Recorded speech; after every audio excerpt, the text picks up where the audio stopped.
Hello बच्चों, कैसे हो आप। आज हम कक्षा 5 गणित की वर्कशीट हल करेंगे। उपविषय गुणज और साझा गुणज। तो चलिए वर्कशीट हल करते हैं। प्रश्न 1, रिक्त स्थान भरें। पहला, 2 गुना 4 बराबर 8, इसलिए 8 डैश और डैश का गुणज है। तो यहाँ पर हम लिखेंगे 2 और 4। 8 2 और 4 का एक गुणज है। दूसरा, 5 गुणा 8 बराबर 40, इसलिए डैश 5 और 8 का गुणज है।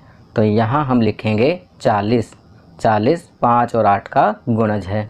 तीसरा, 3 गुना 4 गुना 5 बराबर 60, इसलिए 60 डैश डैश और डैश का एक गुणज है। तो यहाँ हम लिखेंगे 3 4 और 5 का एक गुणज है। चौथा, 6 गुणा 7 बराबर 42, इसलिए डैश 6 और 7 का गुणज है। तो यहाँ हम लिखेंगे 42। 42 6 और 7 का गुणज है। चलिए आगे बढ़ते हैं। प्रश्न 2, निम्नलिखित कथनों को ध्यानपूर्वक पढ़ें और उन कथनों पर सही निशान लगाएं जो सही हैं, अन्यथा गलत का निशान लगाएं।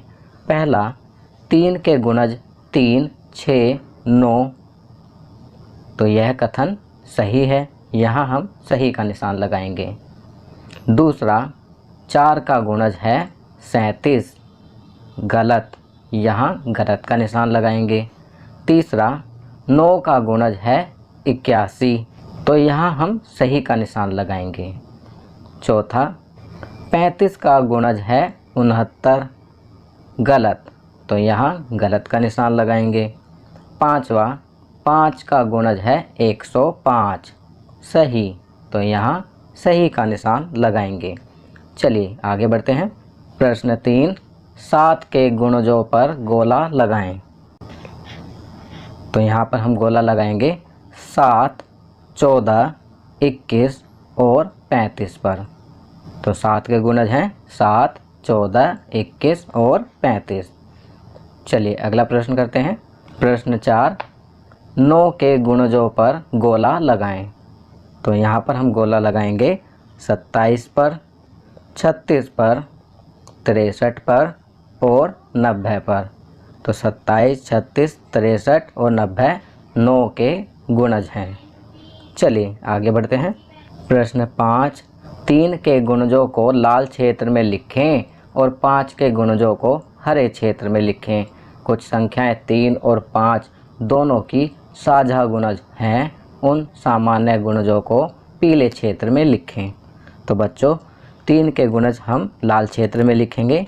3 के गुणज होंगे 3, 6, 9, 12, 15, 18, 21, 24, 27, 30। तो बच्चों, आपको एक बात तो मालूम चल ही गई होगी कि किसी भी संख्या का गुणज लिखने के लिए हम उस संख्या का पहाड़ा पढ़ सकते हैं। चलिए अब 5 के गुणज लिखते हैं। तो 5 के गुणज लिखने के लिए 5 का पहाड़ा पढ़ेंगे। 5, 10, 15, 20, 25, 30, 35, 40, 45, 50। तो अब हमने 3 और 5 के गुणज लिख लिए हैं। अब हमें साझा गुणज जो संख्या 3 में भी हैं और 5 के गुणज में भी हैं, तो कौन कौन सी संख्या हैं आप देखेंगे, 15 और 30। तो 15 और 30 को पीले क्षेत्र में लिखेंगे क्योंकि ये साझा गुणज हैं। चलिए अगला प्रश्न करते हैं। प्रश्न 6, निम्नलिखित संख्याओं के गुणज लिखें। पहला, 4 के गुणज। तो 4 के गुणज लिखने के लिए हम क्या करेंगे, 4 के पहाड़े को आगे बढ़ाएंगे। तो हम लिखेंगे 4, 8, 12, 16, 20। इसी तरह हम इसे आगे बढ़ा सकते हैं। 5 के गुणज। 5 के गुणज के लिए भी 5 के पहाड़े को आगे बढ़ाएंगे। 5, 10, 15, 20, 25 और आगे बढ़ा सकते हैं। सी, 6 के गुणज। तो 6 के गुणज लिखेंगे 6, 12, 18, 24, 30।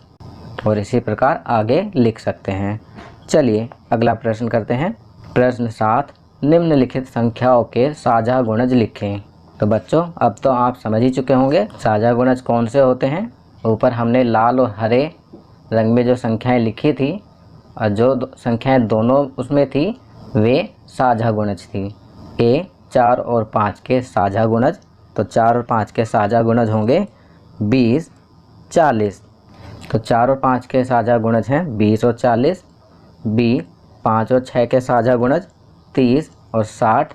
इसी तरह और आगे भी लिख सकते हैं। सी 4 और 6 के साझा गुणज, यहाँ हम लिखेंगे 12, 24। डी 4, 5 और 6 के साझा गुणज, तो यहाँ हम लिखेंगे 60, 120 और इसके आगे भी और लिख सकते हैं। चलिए आगे बढ़ते हैं। जीवन कौशल लाभ। प्रश्न 1, नीचे दी गई सूची देखकर बताएं कि निम्न वस्तुएं बेचने पर दुकानदार को लाभ हुआ या हानि। कितने रुपए का लाभ या हानि हुआ। तो बच्चों यहाँ पर तालिका में वस्तु क्रय मूल्य विक्रय मूल्य दिया गया है।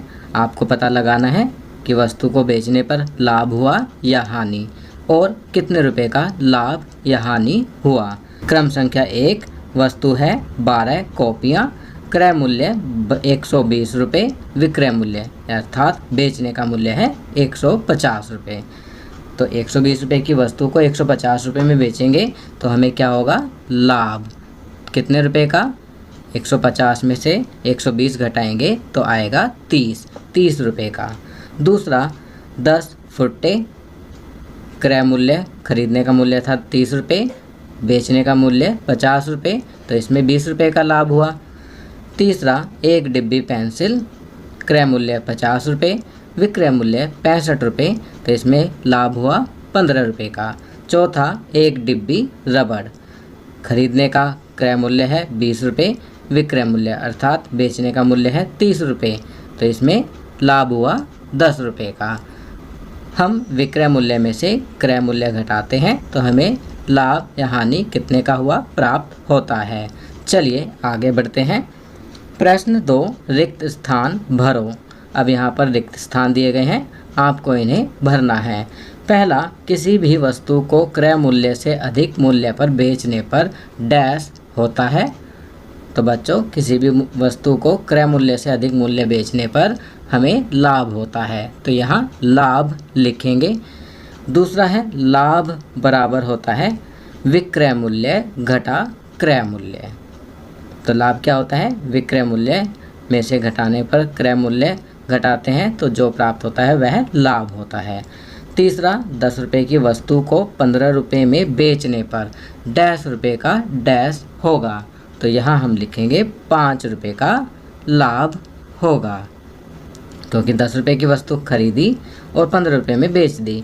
15 में से 10 घटाएंगे तो 5 रुपये लाभ प्राप्त होगा। चलिए आगे बढ़ते हैं।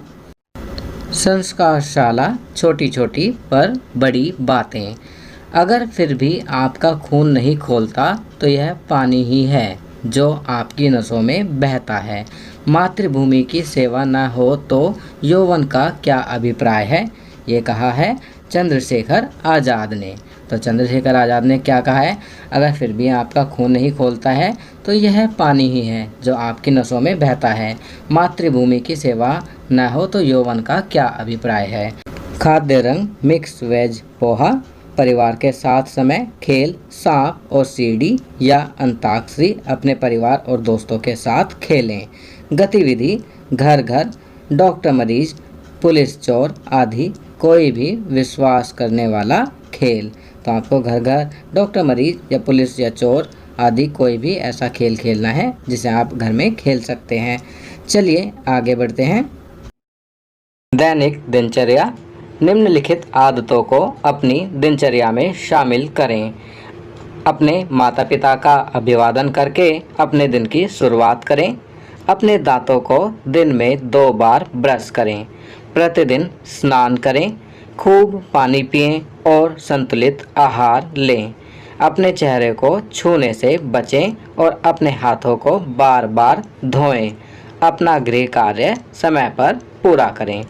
तो बच्चों यहाँ पर कुछ अच्छी आदतें बताई गई हैं जिन्हें आपको अपनी दैनिक दिनचर्या में अवश्य शामिल करना चाहिए। तो बच्चों ये वर्कशीट यहाँ कंप्लीट होती है। अगर ये वीडियो आपको अच्छी लगी तो इसे लाइक एंड शेयर ज़रूर करें। अन्य विषयों पर बने हमारे लेटेस्ट वीडियोस को देखने के लिए चैनल को सब्सक्राइब करना ना भूलें और देखते रहिए हमारा channel knowledge kingdom. Thank you.